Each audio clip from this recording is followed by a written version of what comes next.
লেবাননের দক্ষিণাঞ্চল থেকে ইসরায়েলি সেনা সরিয়ে নেয়ার বিষয়ে দীর্ঘ ৬ সপ্তাহ ধরে আলোচনা চলছে বৈরুত ওয়াশিংটনের মধ্যে। গণমাধ্যমের খবর, আলোচনায় হিজবুল্লাহকে নিরস্ত্রীকরণের শর্ত জুড়ে দিয়েছে ট্রাম্প প্রশাসন। দেশটি থেকে ইসরায়েলি সেনা সরিয়ে নিতে হলে লেবাননের মন্ত্রিসভাকে প্রকাশ্যে হিজবুল্লাহকে নিষ্ক্রিয় করার সিদ্ধান্ত নিতে হবে বলে জানিয়েছেন মার্কিন কর্মকর্তারা। যুক্তরাষ্ট্র জানিয়েছে, লেবাননের মন্ত্রিসভা এই সিদ্ধান্ত না নিলে বৈরুতে আলোচনার জন্য দূত পাঠানো হবে না। সেই সঙ্গে বন্ধ থাকবে ইসরায়েলের ওপর সেনা সরানোর চাপ। হিজবুল্লাহর বিষয়ে সিদ্ধান্ত নিতে নভেম্বর পর্যন্ত সময়সীমা বেঁধে দেওয়ার কথাও জানিয়েছে ওয়াশিংটন।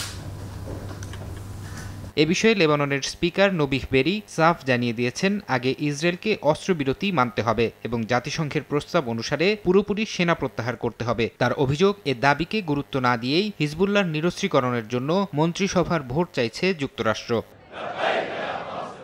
এদিকে হিজবুল্লাহ প্রধান নাঈম কাশেম সাফ জানিয়েছেন, তারা যুক্তরাষ্ট্রের কথায় অস্ত্র ত্যাগ করবে না। তিনি দাবি করেন, যুক্তরাষ্ট্র লেবাননকে ধ্বংস করে ইসরায়েলকে সুবিধা দিতে চাইছে এবং দেশের ভেতরে বিভাজন সৃষ্টির পায়তারা করছে। কাশেমের মতে, যুক্তরাষ্ট্র লেবাননকে মধ্যপ্রাচ্যে নিজেদের পরিকল্পনা বাস্তবায়নের হাতিয়ার হিসেবে ব্যবহার করতে চায়। ফারহাদ চৌধুরী, সময় সংবাদ।